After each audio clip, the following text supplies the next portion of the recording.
It's Monday, January 19th. In the headlines, Jamaica's unemployment rate decreased by 3.3% in October 2025. Legendary Jamaican musician Stephen Coore dead at 69 years old. In business news, West Indies Petroleum share price skyrockets. And regionally, Trinidad and Tobago's government plans higher age limits for alcohol, cannabis, and gambling. In sports, Jamaican track stars Oblique Seville and Tina Clayton named 2025 Sportsman and Sportswoman of the Year. This is the news on PBC Jamaica. I'm Simone Absalom Gale.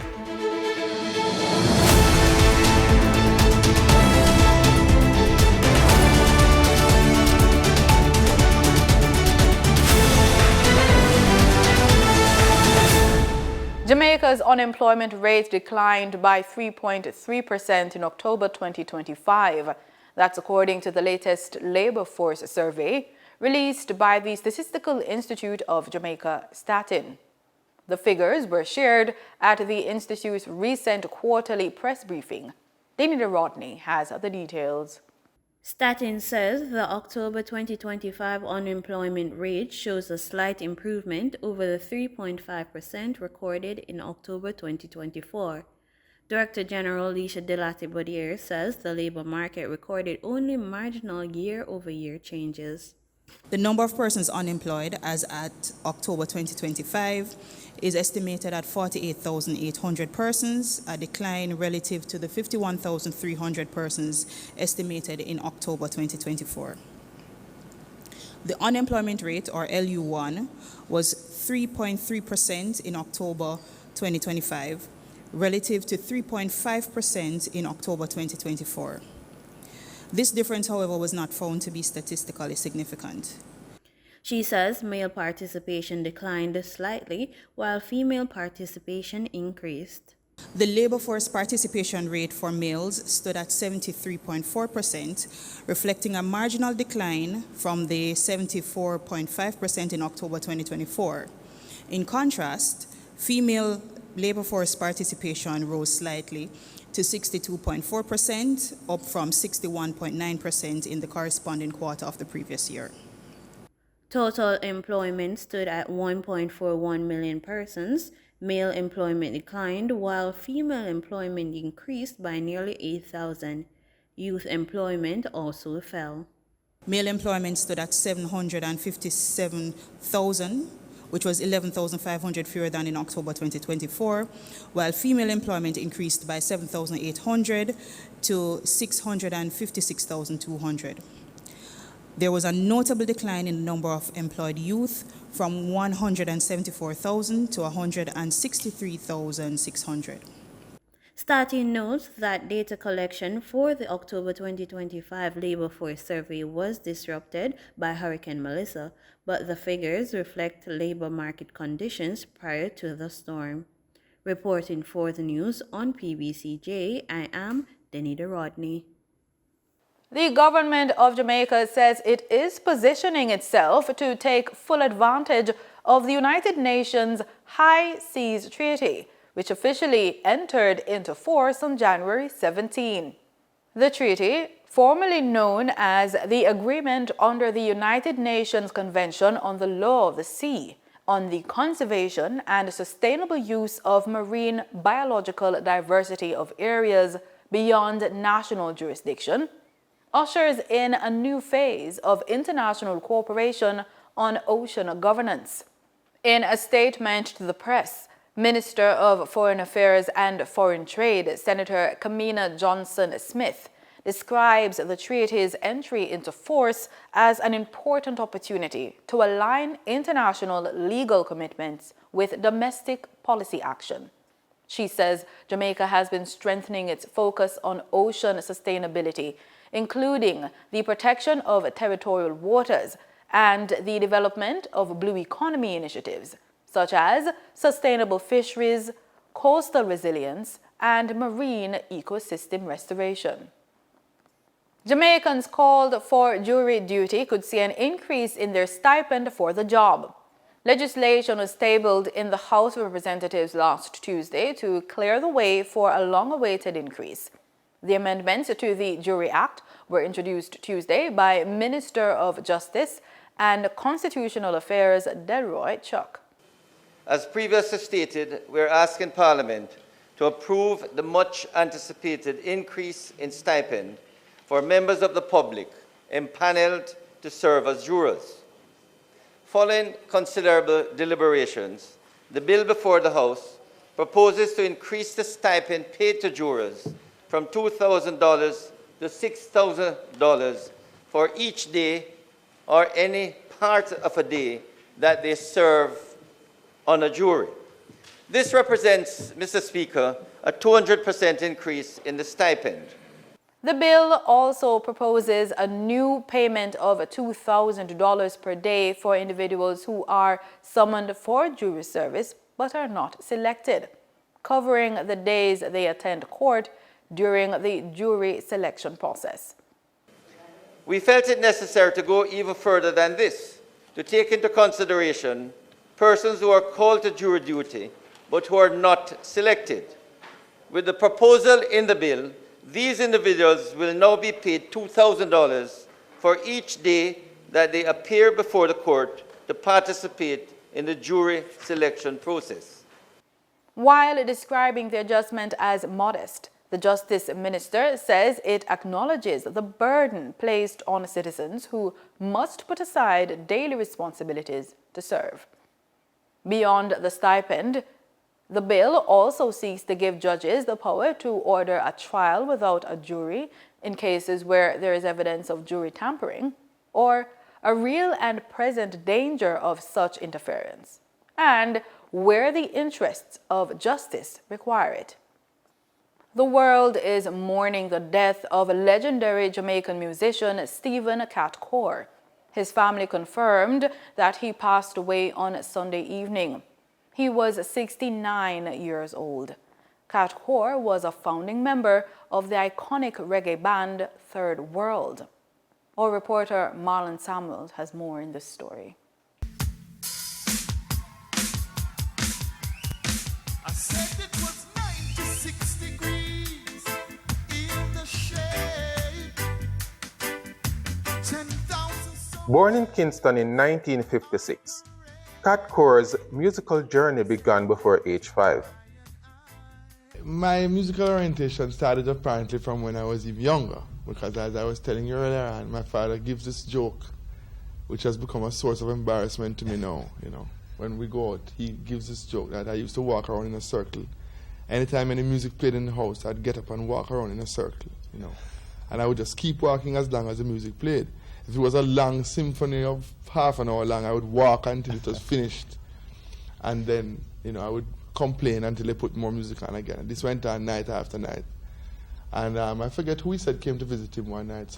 One of his colleagues, his political colleagues, and said that, was commenting him and saying, boy, David, this child, something about the music, it does this thing to him. He's walked miles tonight since I've been here, His musical journey was nurtured by a family steeped in culture and education. His mother and aunt were both renowned classical music teachers. She just nurtured that in me until 5 or 6 years old. My godmother, Mrs. Vera Moody, who was head of the music school, she came and she said, "You look like you like music, and what instrument would you like to play?" And at the time, my mother had been listening to a lot of Casals music. And I said I wanted to play a cello, I couldn't even say cello at the time. And things moved on from there. My godmother bought me a cello, and I showed great interest in it, and I learned it the best I could at 6 years old. And by the following year, I performed for the first time at St. Andrews High School. I played Hickory Dickory Dock. He received several scholarships to pursue a career as a classical musician.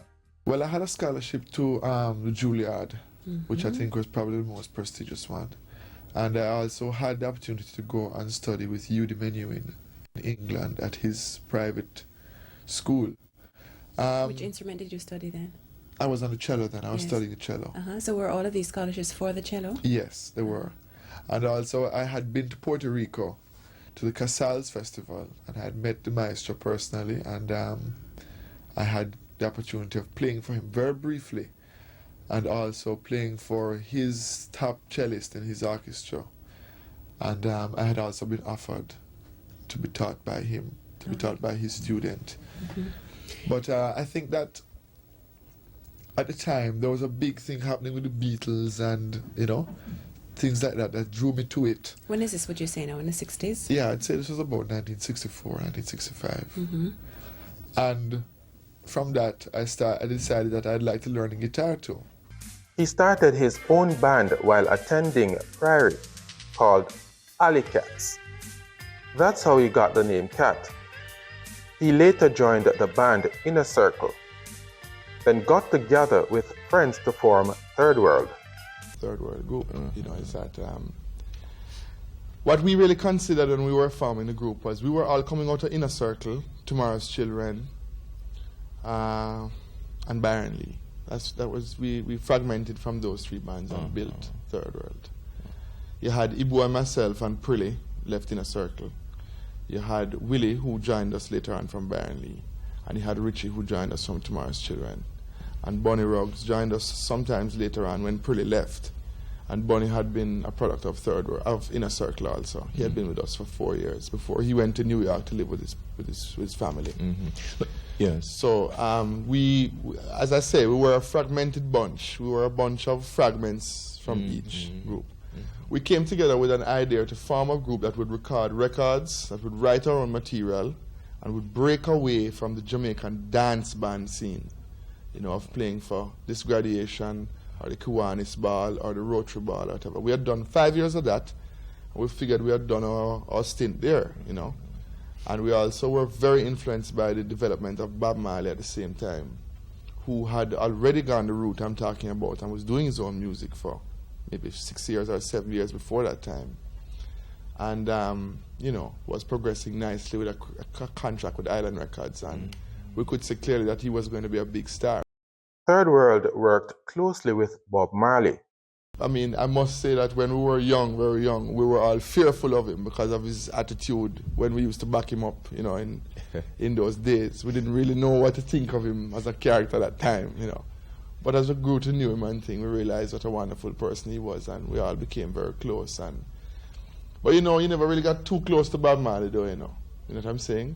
You were always his competition, and you always had to remember that. You know, he always made you remember that. That's why me and you is brethren still, but remember, you know, we're in the same business, so, you know. As a founding member and musical director of Third World, Coore helped form a unique sound, blending reggae, soul, funk, and rock that propelled Jamaican music onto the world stage. His contributions earned him Jamaica's Order of Distinction, honoring his role in elevating Jamaican culture globally. Stephen Cat Coore's music will continue to inspire, his legacy a testament to the power of artistry and cultural pride. For the news on PBCJ, I am Marlon Samuels. Time now for the business report with Denise Williams.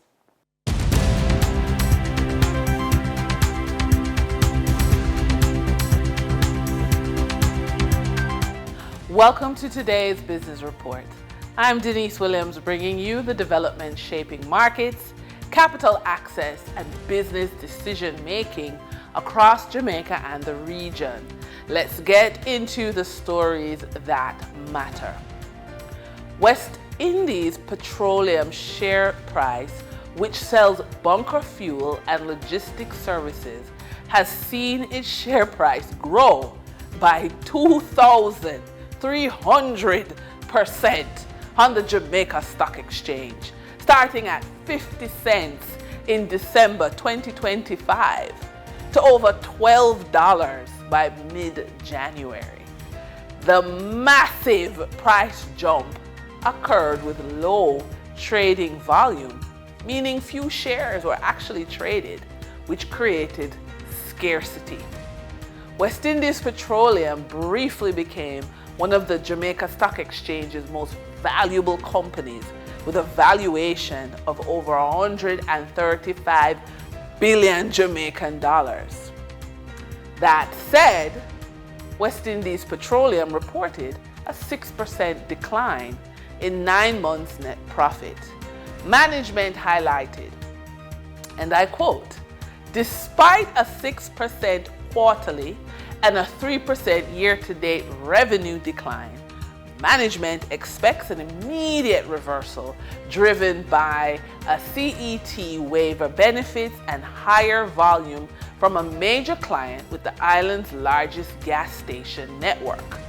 Continued diversification and anticipated growth in third-party storage and throughput volumes remain key performance drivers for 2026, end quote.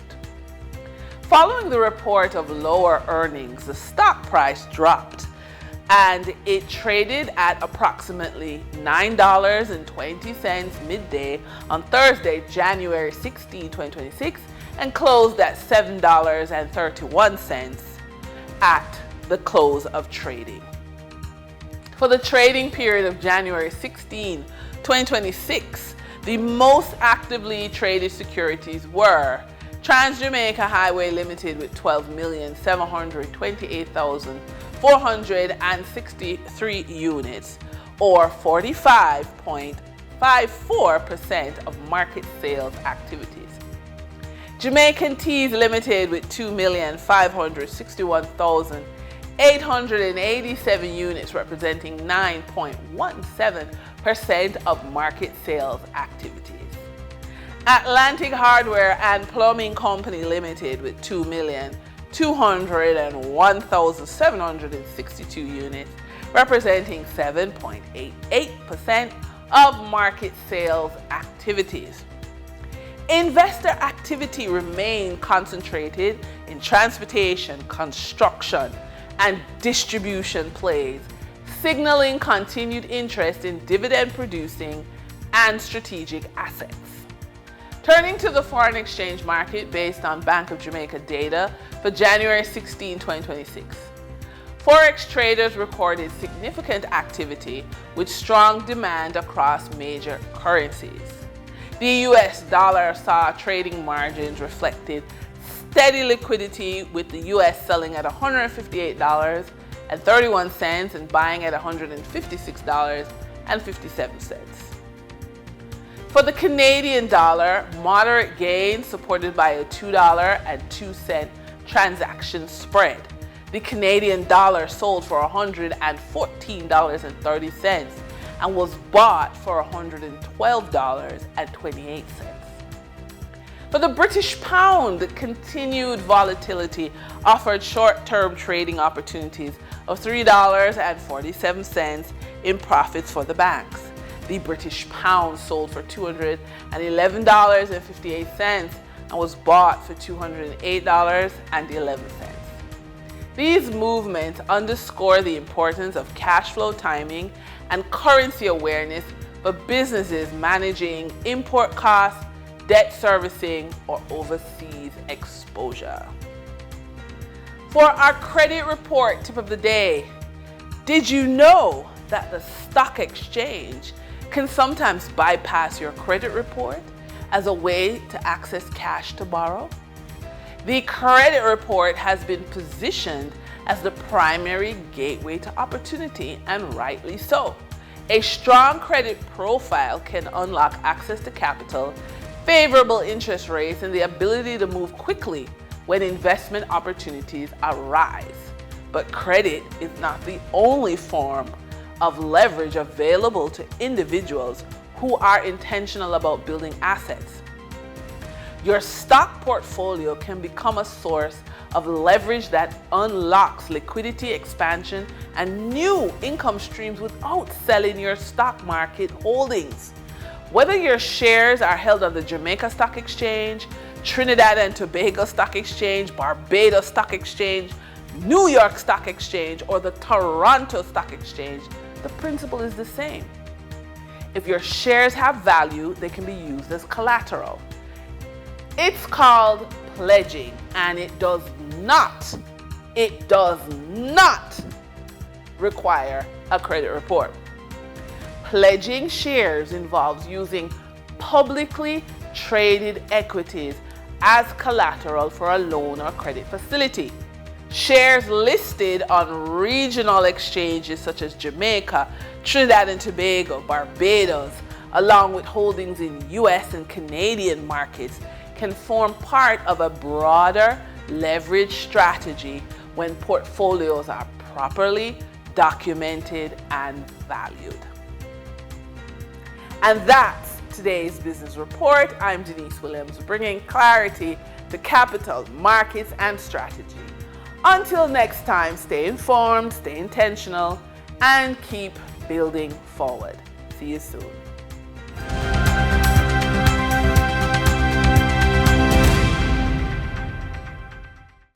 In regional news, Trinidad and Tobago's Prime Minister Kamla Persad-Bissessar says her government will move to amend several laws this parliamentary session, aimed at increasing the legal age for alcohol, cannabis, and gambling, as part of efforts to better protect the nation's youth from early addiction.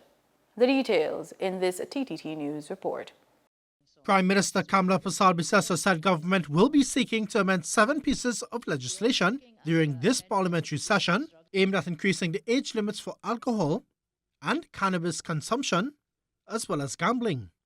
Speaking in the lower house on Friday, she revealed the proposed age limit increases. For the sale, purchase, possession, or consumption of intoxicating liquor or tobacco to change that age from 18 to 21. For the sale, purchase, possession, or consumption of cannabis from 18 to 21, and in respect of gambling from 21 to 25. 21 to 25. She noted that these age limit changes are part of a larger effort to protect young people from early addiction. We recall that the former Prime Minister, Mr. Manning, was very much against, the late former Prime Minister was very much against gambling. And the research is showing that age is very important, at which children, young people get caught up into the gambling and so on. The Prime Minister also listed several challenges encountered by police and regulators with the current cannabis laws. Since the former government decriminalized cannabis in 2019, the T&T Police Service raised enforcement and regulatory challenges that have hindered effective policing of the new laws. Lack of clarity regarding 4 plants per person, lack of guidelines to ensure cultivation only happens in secure private spaces, the need to prohibit cannabis use in public places, and several other key issues have been raised. As part of the reform, Mrs. Persad-Bissessar said the government plans to establish a new licensing authority dedicated to medicinal cannabis products. And that act will seek to provide control of the handling of cannabis for specific purposes, for the establishment of cannabis for specific purposes, establishing an authority, a licensing association for cannabis. Despite partial travel restrictions from the United States, Antigua and Barbuda continues to see strong support from the U.S. tourism market. Tourism officials say the islands remain open for business and are reinforcing that message to potential visitors. While there have been concerns from US-based travelers over the safety of travel given current geopolitical tensions, those concerns have not amounted to a drop in arrivals. That assurance from the Antigua-Barbuda Tourism Authority's U.S. Director, Dean Fenton. When people book the destination, it's months out in advance, right? So we're in a good position as far as that goes, because most of the hotels are repeating record numbers as we speak. Blue Waters, Curtin Buff, and could go on and on.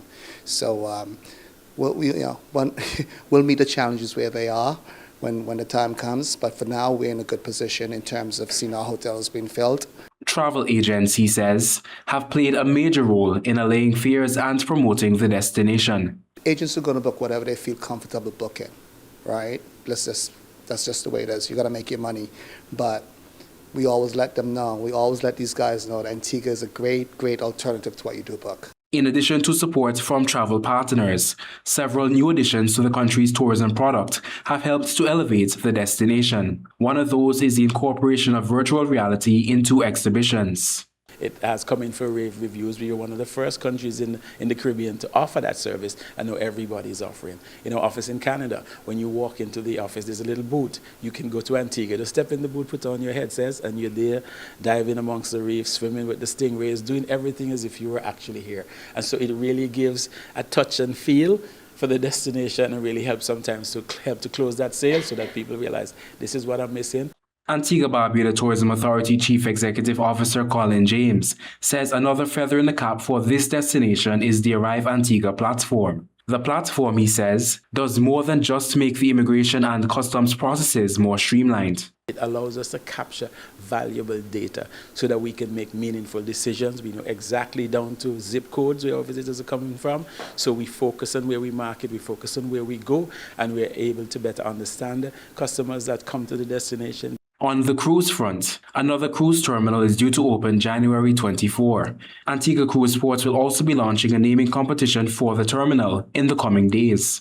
Additionally, business owners will soon have the opportunity to submit 4 spots in the upland development.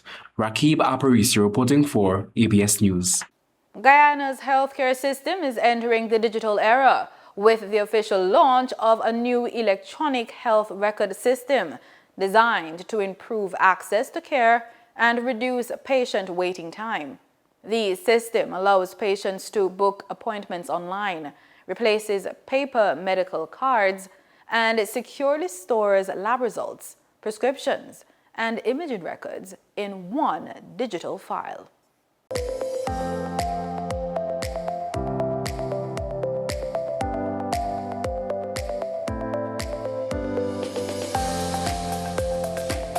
Guyana's healthcare system has taken a major step into the digital age with the official launch of the electronic health record system, alongside a health fair aimed at improving access to health services on Saturday at the Festival Polyclinic.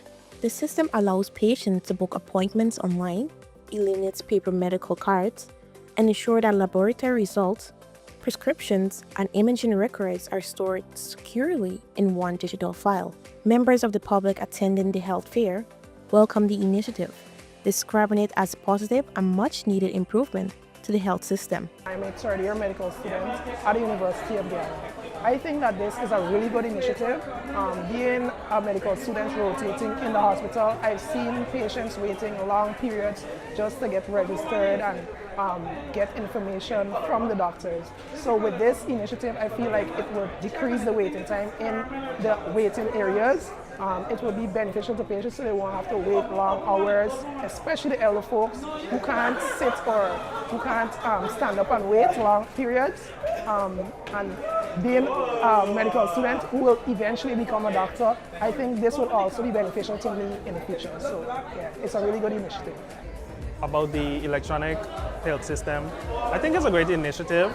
I think it's a good idea to have the records transferable, because like one of the main points that they said, if you transfer doctors, if you go to another center, it might be an issue for you to remember your records or to have those records of radiology or whatever the case. I'm a medical student and I volunteer here with the Ministry of Health Men's Unit. So concerning the electronic health record system, I think it's a good initiative and it would reduce patient time, like Minister emphasized, on persons coming 6 o'clock for appointments at 8, and they still technically have to wait a couple hours after 8 to be seen by a doctor. So I believe it would reduce patient waiting time. And in terms of accessing their health system right in their pocket, their health records right in their pocket, I think that's also really good. Minister of Health Frank Anthony assures citizens that strict safeguards are in place to protect patient privacy, noting that Guyana's Data Protection Act imposes heavy penalties for breaches of confidential medical information. So I want you to understand that we have thought this out. We have been working at this for many years now, and we want to ensure that once we move to these types of systems, that your data is going to be protected.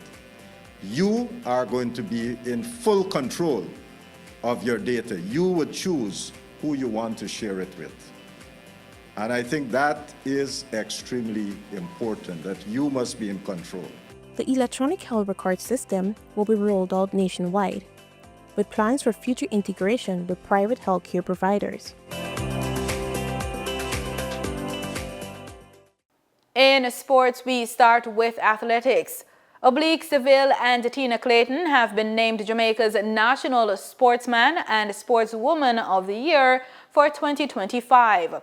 Seville won his first Sportsman of the Year title after capturing the 100 meters gold at the World Championships in a personal best 9.77 seconds, restoring Jamaica's dominance in global sprinting.